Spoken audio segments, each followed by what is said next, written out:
Mukunda jewellers తెలంగాణలో మొట్టమొదటి factory outlet మన కొత్తపేటలో ఫిబ్రవరి 14న గొప్ప శుభారంభం. అందమైన ఈ శుభారంభంలో ఎన్నో విశేషాలు. ముకుందా జ్యువెలర్స్ కొత్తపేట. నమస్కారం. ఇలా మిత్రుడు బీజేపీ ఎమ్మెల్యే సూర్యనారాయణ గారు ఒక స్టేట్మెంట్ చూసిన నేను తెలంగాణలో ఉన్న ప్రధాన నగరాల పేర్లు గతంలో ఉన్న పేర్లన్నింటినీ కూడా మార్చాలనే డిమాండ్తో ఒక నోటు చూసినాం. దాన్ని స్వాగతిస్తూనే మీరు పాలిస్తున్న రాష్ట్రాల్లో ఉన్న పట్టణాల పేర్లు కూడా మార్చాల్సిన అవసరం ఉంది మిత్రమా. అది ఎందుకు మర్చిపోతున్నారు? బీజేపీయేతర ప్రభుత్వాలు ఉన్న దగ్గరల్లా మీ పొలిటికల్ డ్రామా ఇదే. హైదరాబాదు, నిజామాబాదు, లేకపోతే కరీంనగర్ మార్చాలంటే మరి అహ్మదాబాద్ ఎందుకు మార్చరు? ఔరంగాబాద్ ఎందుకు మార్చరు? మీరు పాలించే రాష్ట్రాల్లో అన్ని ముస్లిం పేర్లతోనే ఉన్నాయి కదా, మరి మీరెందుకు మార్చలేకపోతున్నారు? కాబట్టి ఇదంతా కూడా ఒక రాజకీయ రగడ సృష్టించడానికి తప్పితే మరొకటి కాదు. ఇంకో పని లేదు బీజేపీకి. వాళ్ళు పాలిస్తున్న రాష్ట్రాల్లో మార్చమని అంటే ఎవరూ పట్టించుకోరు. కాంగ్రెస్ బీజేపీయేతర ప్రభుత్వాలు ఉన్న దగ్గర ఈ చర్చ తెర మీదకి తెస్తారు. దీంతో ఉనికిలో ఉండాలనే చర్చే. కాబట్టి మారుద్దాం, డెఫినెట్గా అక్కడ అంతటా మారుద్దాం. మేము దాన్ని వ్యతిరేకించాం. ఆ మార్చే రోజు వచ్చిన రాదు ఎవరు ఆపినా ఆగేది లేదు. కానీ ఇలాంటివి మీకు ఇష్యూస్ అవుతున్నాయి ఎందుకనేది నా ప్రశ్న. ఆ పట్టణాల పేర్లు మార్చాలని చెప్పి మోడీ గారిని అఖిలపక్షం కలుద్దాం.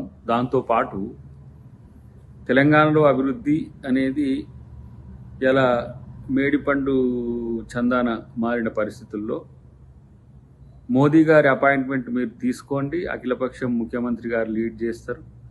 ఇక్కడున్న సమస్యలన్నింటినీ కూడా మోదీ గారికి వివరిద్దాం. దానికి సహకరించమని చెప్పండి. కానీ సమస్యలు పక్కన పెట్టేసి పట్టణాలు అనేది చర్చ తీసుకురావడం అంటేనే ఇష్యూను డైవర్ట్ చేయడం. వాళ్ళకేమో ఏ ఇష్యూ లేక నీళ్ళ పంచాయతీ అని పెట్టుకున్నారు. ఇలా కాళేశ్వరం అవినీతి ప్రశ్నిస్తే నల్లగొండకు నీళ్ళు లేవని అడుగుతున్నారు. మీరేమో తెలంగాణకు నిధులేవి అని మిమ్మల్ని అడిగితే మీరేమో పట్టణాల పేర్లు మార్చమంటున్నారు.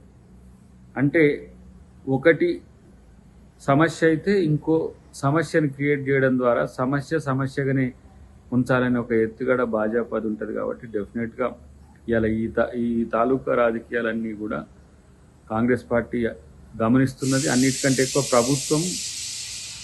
ప్రభుత్వం రెండు అంటే కేంద్ర ప్రభుత్వం రాష్ట్ర ప్రభుత్వం కలిసి చేసే అభివృద్ధి కార్యక్రమాల గురించి అడుగుదాం. సేమ్ టైం పట్టణాల పేర్ల మార్పు గురించి అడిగే ప్రయత్నం చేద్దాం. కాబట్టి ఇవన్నీ కూడా కొంత పొలిటికల్ నాన్ సీరియస్నెస్ అంటే కనబడుతున్నాయి. ప్రధానమైన అంశాలను పక్కన పెట్టి సమస్యలను పక్కన పెట్టి ఈరోజు పట్టణాల పేరు మార్పు, లేదంటే ఇతర మతాచారాల మీద వైరుధ్యం, లేదంటే ఇతరత్ర అంశాలు నాన్ ఇష్యూస్ చేసుకుంటూ బీజేపీ పబ్బం గడుపుతున్న పరిస్థితిని గమనించాల్సిందిగా నేను కోరుతున్నా. అన్నిటికంటే ముఖ్యంగా ఈ రోజున దేశం ఎదుర్కొంటున్న ప్రధానమైన సమస్యల్ని రాష్ట్రంలో మీరు ప్రశ్నించండి, కేంద్రంలో కూడా ప్రశ్నించండి. కేంద్ర ప్రభుత్వం చేస్తున్న వ్యతిరేక విధానాలు ఇవాళ చూడండి. రైతులు ఢిల్లీకి నిరసన చెప్పడానికి వస్తుంటే రోడ్లకు మేకులు కొడుతున్న పరిస్థితి ఎక్కడైనా చరిత్రలో ఉందా? రైతు ఉద్యమాన్ని, రైతులను మొత్తంగా అణిచివేసే ఒక కుట్ర జరుగుతున్నది.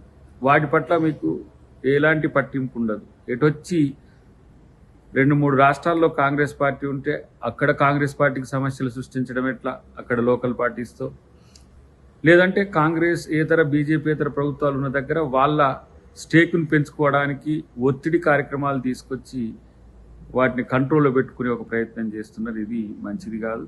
అన్నిటికంటే ముఖ్యంగా మిత్రుడు అన్నదాన్ని పట్టణాల పేరు మార్పే మీకు ప్రధాన అంశమైతే డెఫినెట్గా మీరే మోడీ గారి అపాయింట్మెంట్ తీసుకోండి. దాని మీద ఆలోచన చేయొచ్చు.